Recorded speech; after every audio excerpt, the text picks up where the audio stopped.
زندگی بغیر محبت کے ایسی ہے جیسے دو پیڑ ہوں جن پر نہ پھول لگتے ہوں نہ ہی پھل۔ خوش رہنے کا سب سے اچھا اصول یہ بھی ہے کہ جہاں آپ کو لگے کہ آپ کی جگہ نہیں، وہاں خاموشی سے خود کو الگ کر لو۔ کبھی کبھی خوشیاں اتنی ہو جاتی ہیں کہ زندگی کم لگنے لگتی ہے، اور کبھی دکھ اتنے ہو جاتے ہیں کہ زندگی طویل اور بوجھ لگتی ہے۔ اگر کچھ الگ کرنا ہے تو بھیڑ سے ہٹ کر چلو۔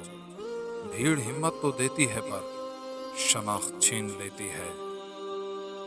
کوئی بھی سفر لا حاصل نہیں ہوتا، منزل نہ بھی ملے تو راستے بہت کچھ سکھا دیتے ہیں۔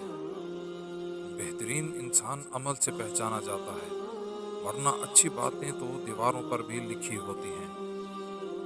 جو لوگ صبر رکھتے ہیں یا تو وہ جیت جاتے ہیں یا پھر سیکھ جاتے ہیں۔ زندگی میں اتنا ضرور پڑھ لو کہ جب تمہارے بولنے کی باری آئے تو لوگ لکھنے لگ پڑیں۔ بہت سے رشتے ختم ہونے کی ایک وجہ یہ بھی ہوتی ہے، ایک صحیح بول نہیں پاتا، دوسرا صحیح سمجھ نہیں پاتا۔ غصہ ایک خنجر ہے جو انسان اپنے ہی دل میں گھونپ دیتا ہے۔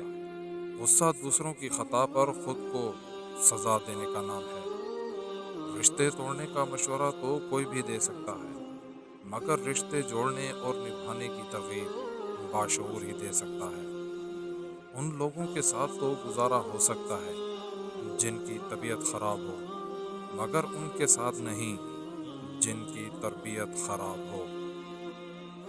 منزلیں چاہے کتنی ہی اونچی کیوں نہ ہوں، راستے ہمیشہ پیروں کے نیچے ہوتے ہیں۔ میری زندگی میں آنے والے تمام گھٹیا لوگوں کا بھی شکریہ، جن سے میں نے یہ سیکھا کہ مجھے ان جیسا نہیں بننا۔ آج کل تو رشتہ دار لکڑیوں کی مانند ہو چکے ہیں، جو دور ہوں تو دھواں دیتے ہیں اور اکٹھے ہو جائیں تو آگ لگا دیتے ہیں۔